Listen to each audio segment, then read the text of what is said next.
Hello everyone, एक बार फिर से स्वागत है आप सभी का मेरे यूट्यूब चैनल में। आज हम पढ़ने वाले हैं सामाजिक विज्ञान कक्षा 10 का चैप्टर नंबर 2, जिसका नाम है वन एवं वन्य जीव संसाधन। तो गाइज, हमने पिछले वीडियो के अंतर्गत इस चैप्टर को हमने आधा पढ़ लिया था, जिसमें हमने भारत में वनस्पति जात और प्राणी जात को पढ़ लिया था, लुप्त होते वन और क्या उपनिवेश नीति को दोषी माना जाए, और हिमालय यव संकट में। तो ये सब कुछ हमने पिछले वीडियो के अंतर्गत पढ़ लिया है। और अब हम आगे का जो चैप्टर है वो स्टार्ट करते हैं। ये चित्र संख्या 2.4 के अंतर्गत आपको जो इमेज दिखाई दे रही है, काजीरंगा राष्ट्रीय उद्यान में गेंडा और हिरण। अब है बाघ परियोजना। तो अब हम बाघ परियोजना को पढ़ने वाले हैं। वन्य जीव संरचना में बाघ टाइगर एक महत्वपूर्ण जंगली जाति है। 1973 में अधिकारियों ने पाया कि देश में 20वीं शताब्दी के आरंभ में बाघों की संख्या अनुमानित संख्या 55,000 से घटकर मात्र 1827 रह गई। बाघों को मारकर इनको व्यापार के लिए चोरी करना, आवासीय स्थलों का सिकुड़ना, भोजन के लिए आवश्यक जंगली उपजातियों की संख्या कम होना और जनसंख्या में वृद्धि बाघों की घटती संख्या के मुख्य कारण हैं। तो बाघों की खाल का व्यापार और उनकी हड्डियों का एशियाई देशों में परंपरागत औषधियों में प्रयोग के लिए यह जाति विलुप्त होने की कगार पर पहुंच गई है। चूंकि भारत और नेपाल दुनिया की 2/3 बाघों को आवास उपलब्ध करवाते हैं, अतः ये देश ही शिकार, चोरी और गैर कानूनी व्यापार करने के मुख्य निशाने पर हैं। प्रोजेक्ट टाइगर विश्व की बेहतरीन वन्यजीव परियोजनाओं में से एक है और इसकी शुरुआत 1973 में हुई। बाघ संरक्षण मात्र एक संकटग्रस्त जाति को बचाने का प्रयास नहीं है, अपितु इसका उद्देश्य बहुत बड़े आकार के जैव जाति को भी बचाना है।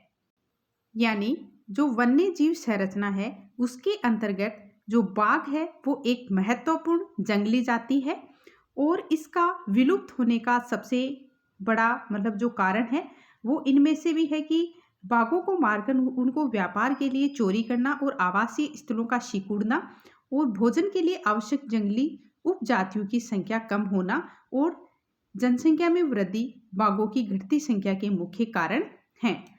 और इनकी जो खाल है इसका व्यापार और इनकी जो हड्डियां हैं इसका एशियाई देशों में परंपरागत औषधियों के रूप में प्रयोग के कारण भी ये जाति विलुप्त होने के कगार पर पहुंच गई है। उत्तराखंड में कार्बेट राष्ट्रीय उद्यान, पश्चिमी बंगाल में सुंदरवन राष्ट्रीय उद्यान, मध्य प्रदेश में बांधवगढ़ राष्ट्रीय उद्यान, राजस्थान में सरिका वन जीव पशु विहार, असम में मानस बाघ रिजर्व और केरल में पेरियार बाघ रिजर्व भारत में बाघ संरक्षण परियोजना के उदाहरण हैं।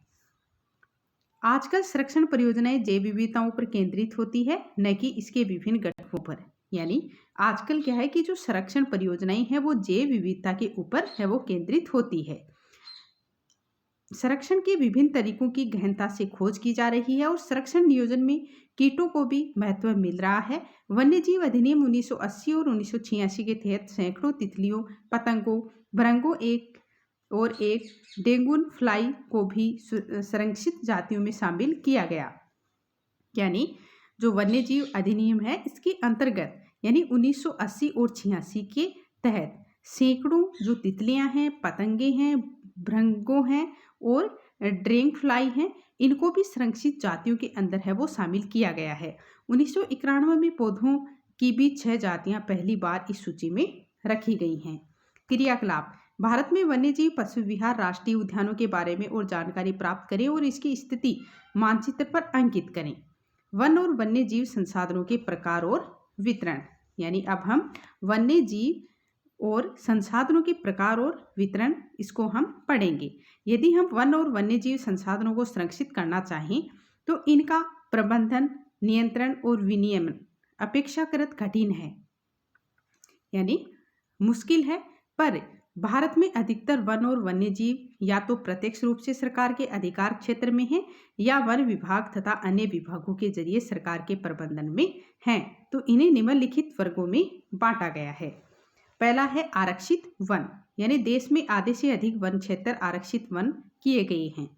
जहां तक वन और वन्य प्राणियों के संरक्षण की बात है तो आरक्षित वनों को सर्वाधिक मूल्यवान माना जाता है।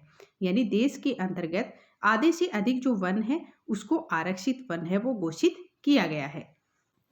अब आप जो ये इमेज देख रहे हो यानी क्या आप उपयुक्त समस्याओं के निदान के कारण है वो ज्ञात कर सकते हो? अब दूसरा प्रकार है रक्षित वन। वन विभाग के अनुसार देश के कुल वन क्षेत्र का 1/3 हिस्सा रक्षित है। तो इन वनों को और अधिक नष्ट होने से बचाने के लिए इनकी सुरक्षा की जाती है। फिर है अवर्गीकृत वन। तो अन्य सभी प्रकार के वन और बंजर भूमि जो सरकार, व्यक्तियों और समुदायों के स्वामित्व में होते हैं, अवर्गीकृत वन कहे जाते हैं। आरक्षित और रक्षित वन ऐसे स्थायी वन क्षेत्र हैं जिनका रख रखाव इमारती लकड़ी, अन्य वन पदार्थों और उनके बचाव के लिए किया जाता है। यानी जो आरक्षित वन और जो रक्षित वन है वो ऐसे स्थायी वन होते हैं जिनका रख रखाव इमारती लकड़ी और अन्य जो वन पदार्थ हैं उनके बचाव के लिए है वो किया जाता है। तो मध्य प्रदेश में स्थायी वनों के अंतर्गत सर्वाधिक क्षेत्र है जो कि प्रदेश के कुल वन क्षेत्र का भी 75% है। इसके अतिरिक्त जम्मू और कश्मीर, आंध्र प्रदेश, उत्तराखंड, केरल, तमिलनाडु, पश्चिमी बंगाल और महाराष्ट्र में भी कुल वनों में एक बड़ा अनुपात आरक्षित वनों का है, जबकि बिहार, हरियाणा, पंजाब, हिमाचल प्रदेश, ओडिशा और राजस्थान में कुछ वनों में रक्षित वनों का एक बड़ा अनुपात है। पूर्वोत्तर के सभी राज्यों में और गुजरात में अधिकतर वन क्षेत्र अवर्गीकृत वन हैं तथा स्थानीय समुदायों के प्रबंधन में हैं। समुदाय और वन संरक्षण की नीतियां हमारे देश में कोई नई बात नहीं है। हम आमतौर पर इस बात से अनजान हैं कि वन हमारे देश में कुछ मानव प्रजातियों के आवास भी हैं। भारत के कुछ क्षेत्र में तो स्थानीय समुदाय सरकारी अधिकारियों के साथ मिलकर अपने आवास स्थलों के संरक्षण में जुटे हैं। यानी जो वन का संरक्षण है, जो वन संरक्षण की जो नीतियां हैं वो हमारे देश में कोई नई बात नहीं है।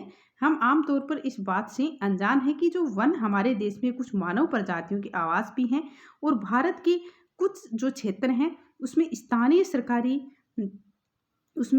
स्थानीय समुदाय सरकारी अधिकारी के साथ मिलकर अपने आवास स्थलों के संरक्षण में जुटे हैं, क्योंकि इसी से ही दीर्घकाल और उनकी आवश्यकताओं की पूर्ति हो सकती है। सरिस्का बाग रिजर्व में राजस्थान के गांवों के लोग वन्य जीव रक्षण अधिनियम के तहत वहां से खनन कार्य बंद करवाने के लिए संघर्षरत हैं और कई क्षेत्रों में तो लोग स्वयं वन्य जीव आवासों की रक्षा कर रहे हैं और सरकार की ओर से हस्तक्षेप भी स्वीकार नहीं कर रहे हैं। राजस्थान के अलवर जिले में 5 गांवों के लोगों ने तो 1200 हेक्टेयर वन भूमि भोरेनदेव डाकव सेंचुरी घोषित कर दी, जिसके अपने ही नियम कानून है जो शिकार वर्जित करते हैं तथा बाहरी लोगों की घुसपैठ से यहाँ के वन्य जीवन को बचाते हैं। पवित्र पेड़ों के झुरमुट विविध और दुर्लभ जातियों की संपत्ति। प्रकृति की पूजा सदियों पुराना जनजातीय विश्वास है जिसका आधार प्रकृति के हर रूप की रक्षा करना है। इन्हीं विश्वासों ने विभिन्न वनों को मूल और कौमार्य रूप से बचाकर रखा है, जिन्हें पवित्र पेड़ों के झुरमुट देवी देवताओं के वन कहते हैं। और वनों के इस भागों में या तो वनों के ऐसे बड़े स्थानीय लोग ही घुसते तथा न किसी और को छेड़छाड़ करने देते। कुछ समाज कुछ विशेष पेड़ों की पूजा करते हैं तो आदिकाल से इनका संरक्षण करते आ रहे हैं। छोटा नागपुर क्षेत्र में मुंडा और संथाल जनजातियां महुआ और कदम के पेड़ों की पूजा करते हैं। यानी जो छोटा नागपुर का जो क्षेत्र है वहाँ पे जो मुंडा और संथाल की जो जातियां हैं वो महुआ और कदम के पेड़ों की पूजा करते हैं। ओडिशा और बिहार की जनजातियां शादी के दौरान इमली और आम के पेड़ों की पूजा करती हैं। तो इसमें से बहुत से व्यक्ति पीपल और वटवृक्ष को पवित्र मानते हैं। भारतीय समाज में अनेकों संस्कृतियां हैं और प्रत्येक संस्कृति के प्रकृति और उसकी कृतियों को संरक्षित करने के अपने पारंपरिक तरीके हैं। आमतौर पर झरनों और पहाड़ी चोटियों, पेड़ों और पशुओं को पवित्र मानकर उनका संरक्षण किया जाता है। आप अनेक मंदिरों के आसपास बंदर और लंगूर पाएंगे। उपासक इन्हें खिलाते पिलाते हैं और मंदिर के भक्तों में गिनते हैं। राजस्थान में विष्णुई गांवों के आसपास आप काले हिरण, चिंकारा, नीलगाय और मोरों के झुंड देख सकते हैं। तो वहां के समुदाय का अभिन्न हिस्सा है और कोई इनको नुकसान नहीं पहुंचाता। क्रियाकलाप। आप अपने आसपास के किसी ऐसे रीति रिवाज के बारे में एक लेख लिखें जो पर्यावरण बचाव और संरक्षण में मदद करते हैं। हिमालय में प्रसिद्ध चिपको आंदोलन कई क्षेत्रों में वन कटाई रोकने के कामयाब नहीं रहा, परंतु यह भी दिखाया कि स्थानीय पौधों की जातियों को प्रयोग करके सामुदायिक वनीकरण अभियानों को सफल है वो बनाया जा सकता है। यानी हिमालय में प्रसिद्ध जो चिपको आंदोलन है वो कई क्षेत्रों में वन की कटाई को रोकने में कामयाब नहीं रहा, लेकिन यह भी दिखाया गया है कि स्थानीय जो पौधे हैं, जो पौधों की जो जातियां हैं, उसका प्रयोग करके सामुदायिक वनीकरण अभियान को है वो सफल बनाया जा सकता है। पारंपरिक संरक्षण तरीकों को पुनर्जीवित अथवा पारिस्थितिकी कृषि के लिए तरीकों का विकास अब व्यापक हो गया है। टिहरी में किसानों का बीज बचाओ आंदोलन और नवदाने ने दिखा दिया है कि रासायनिक उर्वरकों के प्रयोग के बिना भी विविध फसल उत्पाद द्वारा आर्थिक रूप से व्यवहार्य कृषि उत्पादन है वो संभव है। तो भारत में संयुक्त वन प्रबंधन कार्यक्रम रक्षित वनों के प्रबंध और पुनः निर्माण में स्थानीय समुदाय की भूमिका के महत्व को उजागर करते हैं और औपचारिक रूप में इन कार्यक्रमों की शुरुआत 1988 में हुई, जब ओडिशा राज्य ने संयुक्त वन प्रबंध का पहला प्रस्ताव पास किया। तो वन विभाग के अंतर्गत संयुक्त वन प्रबंध रक्षित वनों के बचाव के लिए कार्य करता है। यानी औपचारिक रूप में इन कार्यक्रमों की शुरुआत है वो कब हुई थी? 1988 में हुई। यानी जब ओडिशा राज्य ने संयुक्त वन प्रबंधन का पहला प्रस्ताव पास किया। वन विभाग के अंतर्गत संयुक्त वन प्रबंधन रक्षित वनों के बचाव के लिए कार्य करता है और इसमें गांव के स्तर पर संस्थाएं हैं वो बनाई जाती हैं, जिसमें ग्रामीण और वन विभाग के अधिकारी संयुक्त रूप से कार्य करते हैं। तो इसके बदले में समुदाय मध्य स्तरीय लाभ जैसे गैर इमारती वन उत्पादकों के हकदारी होती है तथा सफल संरक्षण से प्राप्त इमारती लकड़ी लाभ में भी मददगार होते हैं। तो भारत में पर्यावरण के विनाश और पुनः निर्माण की क्रियाशीलताओं से सीख मिलती है और स्थानीय समुदायों को हर जगह प्राकृतिक संसाधन प्रबंधन में शामिल करना चाहिए, परंतु स्थानीय समुदाय को फैसले लेने की प्रक्रिया में मुख्य भूमिका में आने में अभी देर है। अतः वे भी विकास क्रियाएं मान्य होनी चाहिए जो जनमानस पर केंद्रित हो, पर्यावरण हितैषी हो और आर्थिक रूप से प्रतिफलित हो।